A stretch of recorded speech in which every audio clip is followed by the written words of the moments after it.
Hello everyone, welcome to the career smart learner. आज के video में हम देखेंगे एक्सरसाइज 2.1 का क्वेश्चन नंबर 6। सबसे पहले क्वेश्चन समझ लेते हैं। Salil want to put a picture in a frame. Okay, the picture is 7 3/5 centimetre wide. To fit in the frame the picture can not be more than 7 3/10 centimetre wide. Okay, how much should the picture be trim. सबसे पहले समझ लेते हैं सलील को क्या करना है, एक पिक्चर को फ्रेम में फिट करना है। ठीक है, पिक्चर को फ्रेम में फिट करना है।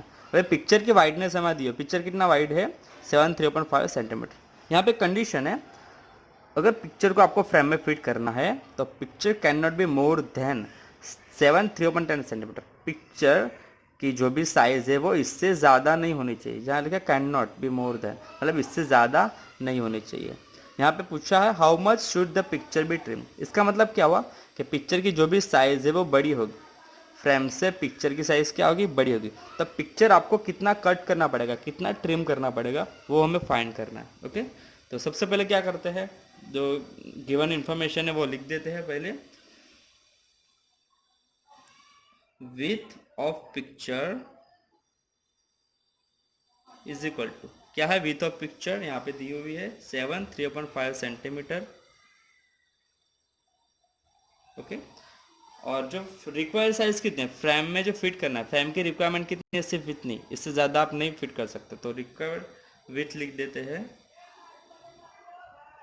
रिक्वायर्ड विड्थ है ओनली 7 3/10 सेंटीमीटर। यहाँ से ये पता चल जाता है कि ये वैल्यू, भले आपको पता ना हो कि फ्रैक्शन क्या होगा, लेकिन ये वैल्यू बड़ी है क्योंकि यहाँ पे ऑलरेडी बताया है कि कितना आपको ट्रिम करना पड़ेगा। तो पिक्चर ऑलरेडी बड़ा है। ओके, ये वैल्यू बड़ी होगी। तो सबसे पहले हम क्या करेंगे, दोनों इन्फॉर्मेशन हमने लिख दी, अभी इसको सिंपल फ्रैक्शन में कन्वर्ट कर दें, इम्प्रॉपर फ्रैक्शन में। 7 5 35, 35 प्लस 3 क्या होता है 38, हो जाएगा 38/5 सेंटीमीटर। और यहाँ पे भी 7 10 70 प्लस 3 होता है 73/10 सेंटीमीटर। ओके, दोनों वैल्यू हमने लिख दी। वह पिक्चर कितना हमें ट्रिम करना है, उसके लिए हम क्या करेंगे, therefore the picture should be trimmed by, picture कितना ट्रिम करना है, तो हमें क्या करना पड़ेगा, सब्ट्रैक्शन। जो भी वैल्यू ज़्यादा है उसमें से स्मॉलर वैल्यू को माइनस कर दो। जैसे हम ऑलरेडी पता है यहाँ पे कौन से वैल्यू, पिक्चर की साइज़ ज़्यादा थी, ये वैल्यू पहले लिखेंगे, जो भी बड़ी वैल्यू है 38/5 माइनस 73/10। ओके, तो ये मिलेगा हमें आंसर लास्ट में। चलो सबसे पहले 5 और 10 का एलसीएम करेंगे फाइंड। 5 और 10 का एलसीएम क्या हो जाएगा 10। तो 5 को किससे मल्टीप्लाई करना पड़ेगा आपको, 2 से। तो यहाँ पे हम सॉल्व कर देते हैं 30 अगर 10 लाना है तो 5 को 2 से मल्टीप्लाई करेंगे, सेम 38 को भी 2 से मल्टीप्लाई करना पड़ेगा, 73/10 रहेगा एज इट इज़।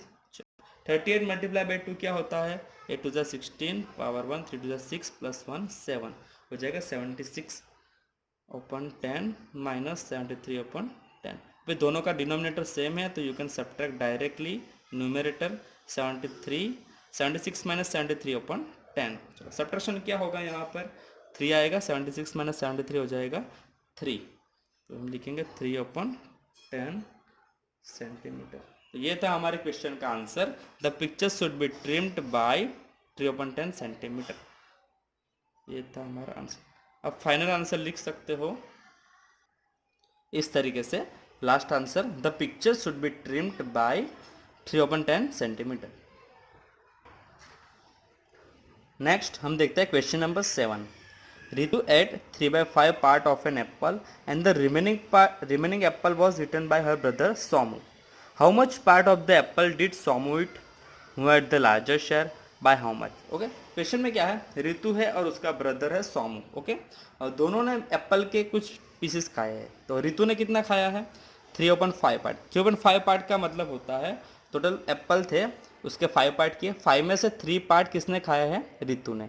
अबे जो भी पार्ट बचा रिमेनिंग एप्पल है वो किसने खाया है, उसके ब्रदर सोमू ने खाया है। ओके, तो क्वेश्चन हमें पूछा गया, यहाँ पे 3 क्वेश्चन पूछे गए हैं। How much part of the apple did Somu it, Somu ने कितना पार्ट एप्पल का खाया है वो फाइंड करना है। And who ate the larger share, दोनों में से किसने ज़्यादा एप्पल खाया वो भी फाइंड करना है। बाय हाउ मच, अगर ज़्यादा खाया है तो किसने कितना ज़्यादा खाया वो भी फाइंड करना है। ओके, तो सबसे पहले हम क्या करेंगे, जितना पार्ट रितु ने खाया है वो हम लिख देते हैं सबसे पहले। Part of apple eaten by Ritu.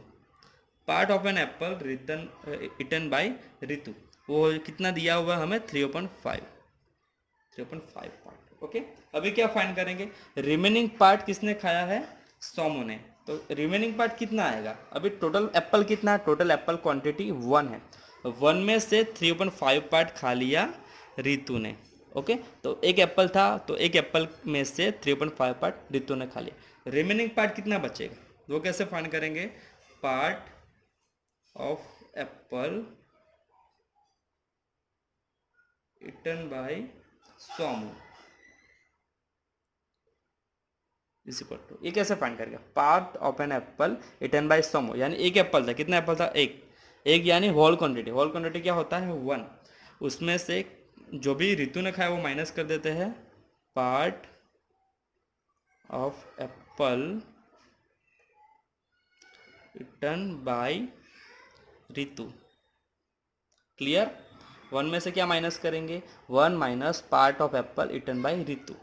चलो 1 में से रितु का पार्ट हमने लिखा है यहाँ पर ऑलरेडी 3/5, 3/5 माइनस करेंगे 1 में से। चलो 1 का डिनोमिनेटर 1 होगा, एलसीएम क्या आएगा 1 और 5 का 5, तो चलो आंसर फाइंड करते हैं, 5 1 5 माइनस 3/5, आंसर आपको मिलेगा 5 - 3 यानी 2, क्या है आंसर 2/5, मतलब okay, therefore Somu ate 2/5 part of the apple. अभी सेकंड क्वेश्चन क्या था, who has the larger share, किसने ज़्यादा खाया है। चलो दोनों फ्रैक्शन, एक है 3/5, दूसरा है 2/5, दोनों में से कौन सी वैल्यू बड़ी है, डिनोमिनेटर दोनों का सेम है, न्यूमिनेटर से पता चल जाएगा कौन सी वैल्यू बड़ी है, यहाँ पे 3 बड़ा है, तो आप लिख सकते हो since 3 is greater than 2, 3 is greater than 2, ज़्यादा है, means Ritu had the larger share, Ritu ने ज़्यादा खाया, Ritu had larger share. Okay, Ritu ने ज़्यादा खाया। अभी क्या पूछा है, बाय हाउ मच, कितना, तो दोनों फ्रैक्शन का क्या फाइंड करना पड़ेगा, डिफरेंस, हम फाइंड करेंगे दोनों फ्रैक्शन का डिफरेंस, जिससे पता चल जाएगा कौन सा फ्रैक्शन बड़ा है, और बड़ा है तो कितना बड़ा है वो हमें मिल जाएगा। हमने यहाँ पर लिखा है difference between the two shares, big वाला है उसमें से माइनस करेंगे स्मॉल वाला फ्रैक्शन, डिनोमिनेटर सेम है, आप डायरेक्ट सब्ट्रैक्शन कर सकते हो, 3 - 2/5 आंसर आएगा 1/5, यानी 1/5 जितना पार्ट ज़्यादा खाया है, किसने खाया है, रितु ने 1/5 जितना ज़्यादा खाया है। तो फाइनल आंसर आपको कैसे लिखना है, therefore Ritu share is larger than Somu share by 1/5, यानी 1/5 जितना ज़्यादा है। ओके, तो ये क्वेश्चन हमने कैसे सोल्व किया वापस एक बार देख लेते हैं। ओके, सबसे पहले दिया था रितु ने जितना पार्ट खाया वो रिमेनिंग पार्ट फाइंड करना है सोमू के लिए, 1 में से होल क्वांटिटी 1 में से माइनस कर दो, रितु का पार्ट आपको मिल जाएगा सोमू का पार्ट, एंड देन दोनों में से कौन सा ज़्यादा है, 3 बड़ा है, मीन्स रितु ने ज़्यादा शेयर किया है। ओके, अभी कितना ज़्यादा शेयर किया उसके लिए फाइंड करेंगे डिफरेंस। ओके, बिग वैल्यू में से स्मॉलर को माइनस करो, आंसर मिलेगा 1/5, मतलब रितु ने 1/5 5 पीसेज में से एक पीसेस जितना ज़्यादा खाया है, इसका मतलब ये होता है 1/5 का। ओके, यानी कितना ज़्यादा खाया, 1/5 शेयर ज़्यादा खाया है रितु ने। Okay, now next question, question number 8, Michael finished colouring a picture in 7/12 hour and Vaibhav finished coloring the same picture in 3/4 hour. Who worked longer? By what fraction was it longer? Okay, दो friend है, दोनों ने एक picture को colour किया है, ठीक है, सेम पिक्चर्स को कलर किया है, माइकल को कुछ अलग टाइम लगा है, 7/12 आवर्स लगे हैं, और वैभव को कितना टाइम लगा है, 3/4 आवर्स। ओके, सबसे पहले क्या फाइंड करना है, हु वर्क लॉन्गर, मतलब किसने ज़्यादा टाइम काम किया, तो दोनों में से जिसका टाइम बड़ा होगा, यानी जिसका फ्रैक्शन बड़ा होगा उसने ज़्यादा टाइम काम किया होगा। ओके, तो सबसे पहले वो फाइंड करते हैं दोनों में से कौन सा फ्रैक्शन बड़ा है। ठीक है, पहले दोनों का टाइम लिख देते हैं हम, time taken by Michael is equal to, कितना है टाइम, माइकल को कितना टाइम लगा, 7/12 आवर्स, 12 आवर। ओके, दूसरी बात, time taken by Vaibhav, time taken by Vaibhav, Vaibhav को कितना टाइम लगा है, Vaibhav finish colouring the same picture in 3/4 hour, यहाँ पे लिखेंगे 3/4 आवर। ओके, दोनों के टाइम हमने लिख दिए। अभी दोनों में से कौन सा फ्रैक्शन बड़ा है वो फाइंड करने के लिए हम क्या करते हैं, converting this fraction into like fraction, जिससे हमें पता चल जाएगा कौन सा फ्रैक्शन दोनों में से बड़ा। ओके, तो सबसे पहले क्या करेंगे, दोनों फ्रैक्शन को लिख देते हैं यहाँ पर। एक है 7/12 एंड दूसरा यहाँ पर लिख देते हैं 3/4। ओके, चलो दोनों को इक्विवेलेंट करना है। तो यहाँ पर है 4, यहाँ पर है 12। 4 और 12 का एलसीएम क्या मिलेगा, 4 और 12 का एलसीएम मिलेगा 12। अगर नहीं पता है तो यहाँ चेक कर सकते हो अलग से। 2 2 ज़ा 4, 2 6 ज़ा 12, 2 1 ज़ा 2, 2 3 ज़ा 6 एंड 3 1 ज़ा 3। तो एलसीएम यहाँ पे क्या मिलेगा हमें, 2 2 ज़ा 4, 4 3 ज़ा 12, 2 मल्टीप्लाई बाय 2 मल्टीप्लाई बाय 3, यानी एलसीएम मिला हमें 12। चलो, तो 7/12 को मल्टीप्लाई किससे करना पड़ेगा, कोई भी नंबर से नहीं, तो 1/1 लिख दो चलेगा। आंसर आएगा 7/12। यहाँ पे 3/4 को आपको करना पड़ेगा 12 से। 12 लाने के लिए 4 को किससे मल्टीप्लाई करेंगे, 3 से। यहाँ पे भी सेम लिखेंगे, 3 3 ज़ा 9, 4 3 ज़ा 12। ओके, दोनों फ्रैक्शन मिल गए। यहाँ पर हमें मिला 7/12 और यहाँ पर हमें मिला है 9/12। चलो, अभी दोनों का डिनोमिनेटर सेम है 12 12 और यहाँ पे है 7 9। तो दोनों में से कौन सा बड़ा है, 7 बड़ा या 9 बड़ा, यहाँ पे 9 बड़ी वैल्यू है।